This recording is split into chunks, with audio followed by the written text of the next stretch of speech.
오늘 우리에게 주시는 하나님의 말씀은 하박국서 1장 1절부터 11절입니다. 제가 가진 성경으로는 1302페이지에 하박국서 구약 1장 1절부터 11절 말씀입니다. 구약 성경 1302페이지에 하박국서 1장 1절부터 11절 말씀이 되겠습니다. 교도가시고 11절은 함께 읽도록 하겠습니다. 선지자 하박국이 묵시로 받은 경고라.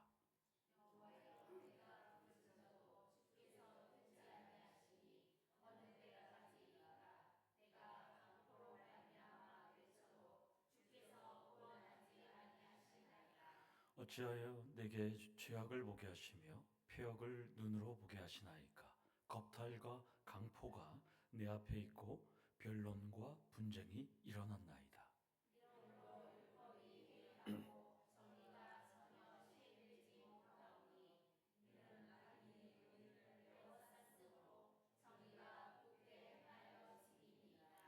여호와께서 이르시되 너희는 여러 나라를 보고 또 보고 놀라고 또 놀랄지어다.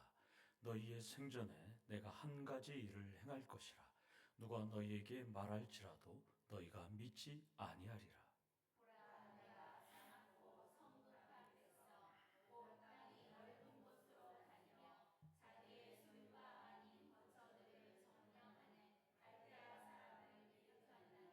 그들은 두렵고 무서우며 당당함과 위엄이 자기들에게서 나오며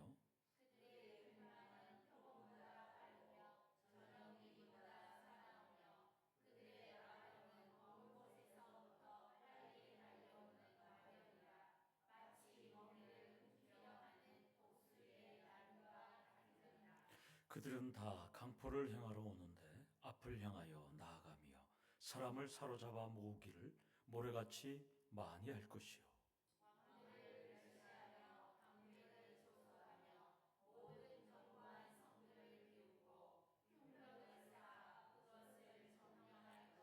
함께 읽겠습니다. 그들은 자기들의 힘을 자기들의 신으로 삼는 자들이라.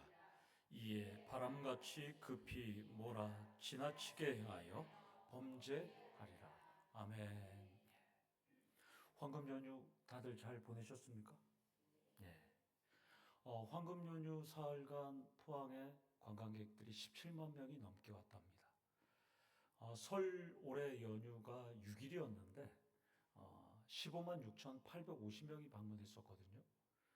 그러니까 이 4일 동안이 12%가 더 많이 왔습니다. 그래서 제가 어디를 방문했는지 좀 봤어요, 오늘. 가장 많이 왔던 게 석가탄실이 껴서 그랬는지 복용사에 가장 많이 왔더라고요. 그 다음에 스페이스 워크, 호미곶 광장, 그 다음 최근에 인기 드라마 촬영지인 청화 공진시장하고 우리 송강자 집사님이 그래서 못 오셨을 거예요. 이갈이 닷 전망대도 관광객들이 많이 왔답니다. 여러분들은 연휴 기간에 무엇을 하면서 보내셨을까요? 가족들과 함께 하셨을까요? 만남의 시간은 참 좋은데 떨어지면 이별의 후유증이 상당히 심합니다. 또한 자녀들이 독립해서 새로운 가정을 이루고 또 수십 년 동안 한 품에 있던 자녀들이 떠나게 되면 어른들이 공허함이 밀려온다는 거예요. 그것을 전문용어로 빈둥지 증후군이랍니다. 빈둥지 증후군. 그래서 이런 빈둥지 증후군이나 이별 증후군을, 후유증을 극복하는 방법을 없나 하고 제가 오늘 이렇게 찾아봤어요. 첫 번째가 공원을 산책하는 거랍니다. 그런데 두 번째가, 이 사람 기독교인은 아닌 것 같은데, 두 번째가 하나님께 의지하는 종교 생활이라는 거예요. 그리고 여덟 번째도 종교 생활을 통해서 함께 친교 생활을 하면 이 후유증을 극복할 수 있다는 것입니다. 황금 연휴 이후에 여러분들이 가족들과 이별하고 떨어져 있는 이 공허함을 찬양과 기도로 말씀으로 위로받으시고 하나님만 신뢰하면서 다음 만남을 기약하시는 우리 성도님 되기를 소망합니다. 성도님들은 스스로 가진 믿음이 위대하기 때문에, 또한 내가 가지고 있는 믿음이 정말 대단하기 때문에 눈물 나도록 감격하신 경험이 있을까요? 여러분 한번 곰곰이 생각해 보세요. 나의 믿음 때문에 내가 자랑스럽고, 또한 나의 믿음이 참 위대하구나. 정말 내가 그 내 믿음을 알았을 때 눈물이 나고 또한 감격스러워지는 경험을 하신 적이 있을까요?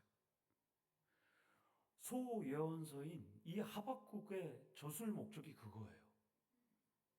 오고 오는 모든 그리스도인들이 이걸 읽으면서 나의 믿음의 위대함, 그리고 그 믿음을 깨달았을 때 눈물 나도록 감격스러운 경험을 하도록 하는 것이 이 하박국서 예언서입니다.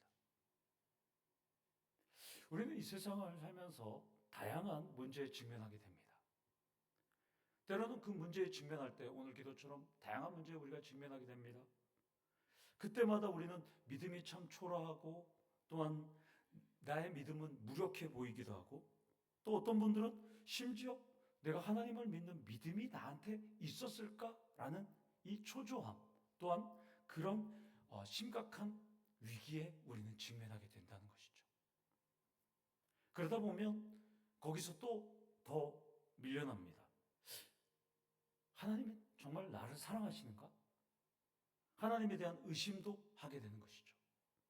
그리고 하나님을 더 믿어야 할지 말아야 할지 공허감과 회의감과 무기력감과 자책감에 빠지기 시작합니다. 여러분들은 그런 경험을 하지 않으신 분들일 줄 믿겠지만, 그런 최악의 상황에 도달하면 이런 생각까지 하는 거예요. 그러다 보면 하나님이 나를 아시는가? 이런 생각까지도 가게 되는 것이죠. 결국 하박국서는 여러분들의 고민과 좌절이 밀려왔을 때, 인생 끝 벼랑 끝에 도달했을 때, 과연 나의 믿음이 흔들리고 하나님은 정말 나를 사랑하는가? 이때 읽으라고 이 하박국서가 있는 거예요. 그리고 그런 고민과 좌절이 몰려왔을 때 하나님 앞에서는 그런 모든 것이 아무것도 아니라는 것이 이 하박국서가 말하는 메시지입니다. 그리고 마침내 그걸 깨달았을 때 진짜 믿음의 눈물을 흘리게 되는 것이 이 하박국서입니다. 하박국 선지자도 믿음에 대한 회의, 좌절, 절망 깊이 고민합니다. 그러다가 해답을 얻었어요. 그리고 하나님의 영광을 발견하게 되고 감격의 박수를 치고 찬양하는 내용이 바로 이 하박국의 전체 스토리, 큰 줄기입니다. 하박국이 살았던 남유다는 주전 586년경에 586년도죠. 이때 바벨론 제국에 의해서 남유다가 멸망할 때 바로 그 직전까지 활동했던 선지자가 하박국입니다. 하박국이 활동할 때는 북이스라엘은 멸망하고 없는 상황입니다. 남유다 역사에서 가장 경건한 왕이라고 치는 요시야 왕이 죽은 이후에 이 남유다는 도덕적, 윤리적, 종교적으로 완전히 대혼란기, 타락의 지경으로 빠졌어요. 3절 말씀을 보면, 여러분 3절에 보면 폐역, 겁탈, 강포, 변론, 분쟁, 완전히 남유다가 무법천지의 시대라고 지금 말하고 있어요. 하나님이 분명히 선택하고 하나님께서 계신다고 하는 예루살렘 성전이 있는데도 불구하고 지금 이 예루살렘은 완전히 악으로 뒤덮여 있다고 지금 말합니다. 이때 하박국은 매달리다, 포옹하다, 싸우다 이런 뜻이에요. 하박국. 이 선지자가 등장합니다. 하박국은 깊이 고민합니다. 예레미야와 동시대 인물이에요. 함께 활동했던 선지자예요. 그러니까 남유다가 망하는 것을 눈으로 직접 보면서 가슴 깊이 예레미야 선지자와 같이 눈물을 흘리던 선지자가 바로 하박국이에요. 하나님께 계속해서 정말 하나님께서 사랑하는 나라, 하나님께서 선택하신 민족이 유다가 맞습니까? 라고 끊임없이 기도해요. 그것이 1절과 2절의 말씀이에요. 계속 오랜 기간 하박국 선지자가 기도했다는 증거, 고민했다는 증거는 어느 때까지리까? 이 단어예요. 얼마나 하나님 앞에 기도하고 얼마나 하나님 앞에 외치고 하나님께서 답을 주지 않으니까 어느 때까지리까 하고 계속 물어봐요. 하나님의 성전이 있는 예루살렘의 악을 보면서 어떻게 이곳에 이렇게 심한 악이 판을 칠 수 있을까? 번민하면서 하박국 선지자는 정말 예레미야 선지자처럼 눈물로 기도합니다. 우리말로 2절을 표현하면 이렇게 돼요. 하나님이 계시는데 세상에 어떻게 이런 일이 일어날까요? 하나님이 살아계시는데 어떻게 예루살렘에 이런 악이 방치될 수 있을까요? 이렇게 기도하고 있습니다. 하박국은 이런 고민 속에서 암울한 시대를 바꾸려고 계속 애를 씁니다. 2절에 강포로 말미암아 외쳐도 달라지지 않아요. 하나님 구원하지 않아요. 그러니까 하도 기도하다가 도저히 안 되니까 이제 하나님을 원망하기 시작합니다. 4절을 보면 원망을 떠나서 이제는 하나님께 하박국 선지자는 거칠게 항의해요. 하나님께서 이 4절을 좀 쉽게 표현하면, 제가 저의 말로 표현하면, 하나님 악의 세력을 그냥 두고 보십니까? 율법이 이렇게 해이해져야 되겠습니까? 라고 지금 하나님께 항변하고 있어요. 지금 하박국 선지자가.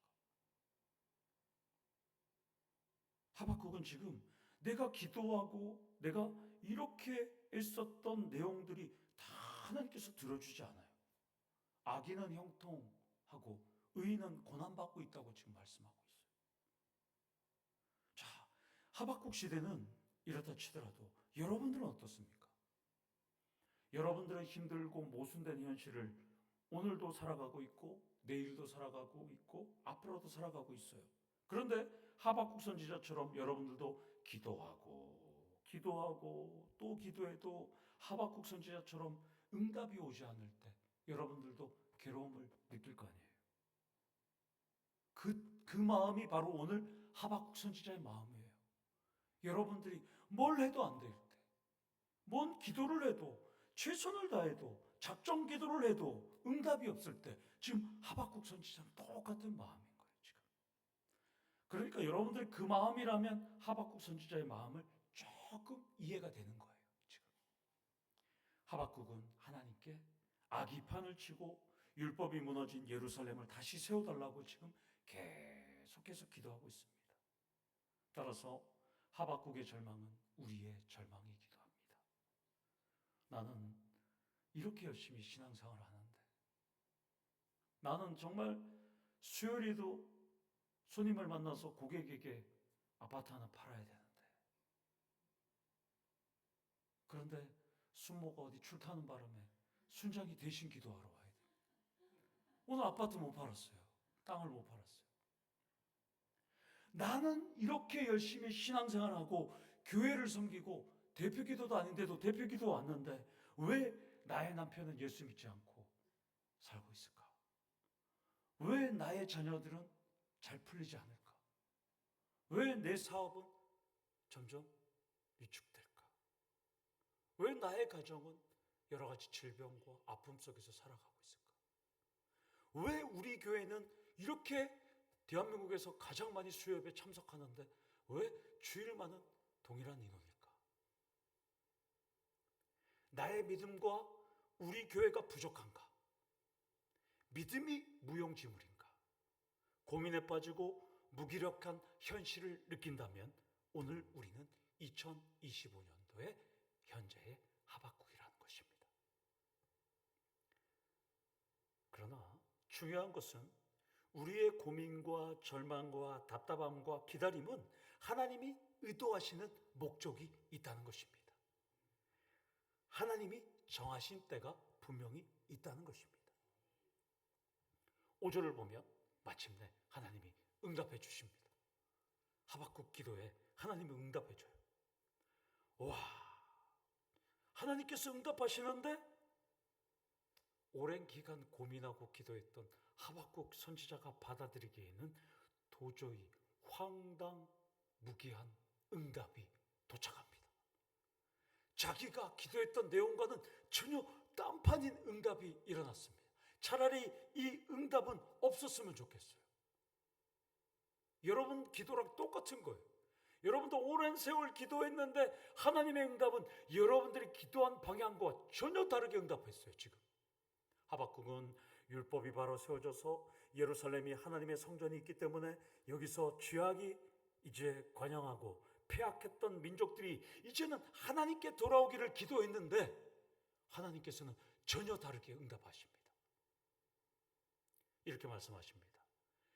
역사상 유례가 없는 갈대아 사람, 악의 민족인 바벨론을 들어서 전 세계 민족을 다 멸망하고 남유다까지 내가 시키겠다는 거예요. 하박국은 바로 되기를 원했는데 종교 지도자들, 정치 지도자들, 사회 지도자들, 백성들이 하나님 앞으로 돌아오기를 기도했는데 하나님께서는 바벨론을 일으켜서 다 멸망시키겠다는 거예요. 하박국이 원했던 기도가 아니에요. 깜짝 놀랄 일이 벌어집니다. 하박국은 예루살렘이 멸망하고 또한 이 남유다가 포로로 가는 이것을 한 번도 기도한 적이 없는데 하나님은 지금 예루살렘 성전도 무너진다고 말씀합니다. 기가 막힐 지경입니다. 하박국은 한 번도 상상하지 못한 기도의 응답이 일어납니다. 여기 계신 분들은 어떻습니까? 기도가 조금 더디더라도 나중에 응답하더라도 여러분들의 생각 속에 여러분들의 구간 안에 하나님께서 응답해 주시지 않습니까? 근데 하박국은 지금 자신이 생각하지 못한 구간 외에 응답이 이루어졌어요. 황당한 경우가 생깁니다. 따라서 우리 성도님들도 내가 기도했던 결과와 다른 일들이 일어나고 다른 응답이 있다면 하나님의 의도와 목적이 분명히 있다는 것을 기억하기를 원합니다. 하박국서는 그걸 우리에게 알려주고 있어요. 제가 하박국서를 이렇게 묵상하면서 이걸 앞으로 조금 더 다뤄야 되겠다 하고 제가 이 말씀을 준비하고 있었습니다. 여러분 같았으면 어떻게 했을까요? 이렇게 될 줄 알았으면 기도하지 말 걸 차라리 그냥 가만히 놔둘 걸. 그럼 망하진 않았을 거 아니에요. 그냥 기도의 응답은 한마디로 제가 정리하면 쑥대밭입니다. 쑥대밭. 어떻게 그냥 제대로 잘 됐으면 좋겠는데 완전히 이스라엘은 쑥대밭이 되는 거예요. 사라지는 거예요. 이제 말씀을 정리하면 이것을 보면 인간의 생각과 하나님의 생각은 다르다는 것입니다. 우리의 기도와 하나님의 방향은 달라요. 그때 여러분들 어떻게 하시겠습니까? 내 기도는 이렇게 했는데 하나님께서 응답하면 아니라고 할 겁니까?